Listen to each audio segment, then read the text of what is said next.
Dead Like You by Peter James. Narrated by David Balcom. 1997. Chapter 1. Thursday the 25th of December.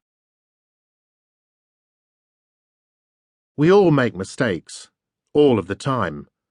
Mostly trivial stuff, like forgetting to return a phone call, or to put money in a parking meter, or to pick up milk at the supermarket. But sometimes, luckily very rarely, we make the big one. The kind of mistake that could cost us our life. The kind of mistake Rachel Ryan made. And she had a long time to reflect on it. If she had been less drunk, if it hadn't been so sodding freezing cold, if it hadn't begun to rain, if there hadn't been a queue of 100 equally drunk revellers at the taxi rank in Brighton's East Street at 2 a.m. on Christmas Eve, or rather Christmas morning, if her flat had not been within walking distance, unlike her equally drunk companions Tracy and Jade, who lived far away on the other side of the city, if she had listened to Tracy and Jade telling her not to be so bloody stupid, that there were plenty of taxis, that it would only be a short wait. His whole body stiffened with excitement. After 2 hours of watching, finally the woman he had been waiting for was turning into the street. She was on foot and alone. Perfect. She was wearing a miniskirt with a shawl around her shoulders and looked a little unsteady on her legs from drink and probably from the height of the heels. She had nice legs. But what he was really looking at was her shoes. His kind of shoes.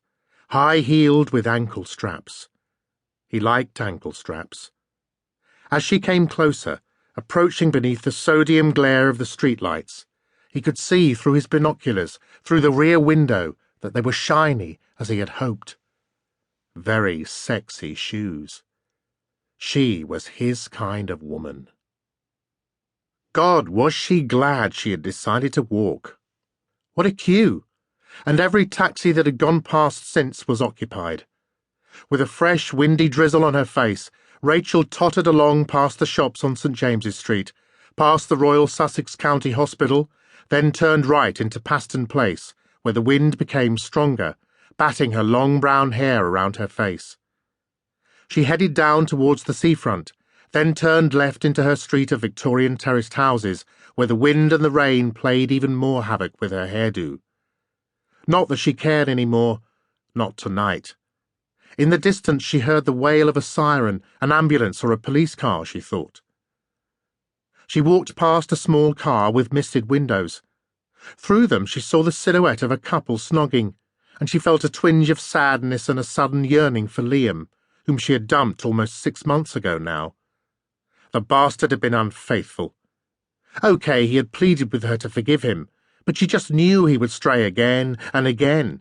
He was that sort. All the same, she missed him a lot at times, and she wondered where he was now, what he was doing tonight, who he was with. He'd be with a girl for sure. Whereas she was on her own. She and Tracy and Jade, the 3 sado singles they jokingly called themselves. But there was a truth that hurt behind the humour. After 2.5 years in a relationship with the man she had really believed was the one she would marry, it was hard to be alone again, particularly at Christmas, with all its memories. God, it had been a shitty year. In August, Princess Diana had died. Then her own life had fallen apart. She glanced at her watch. It was 2:35. Tugging her mobile phone from her bag, she rang Jade's number.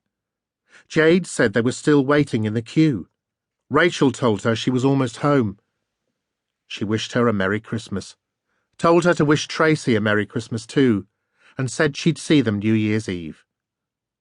"Hope Santa's good to you, Rach," Jade said, "and tell him not to forget the batteries if he brings you a vibrator." She heard Tracy cackling in the background. "Sod off," she said with a grin.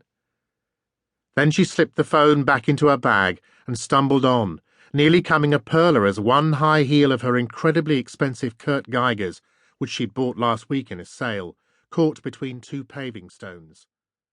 She toyed for a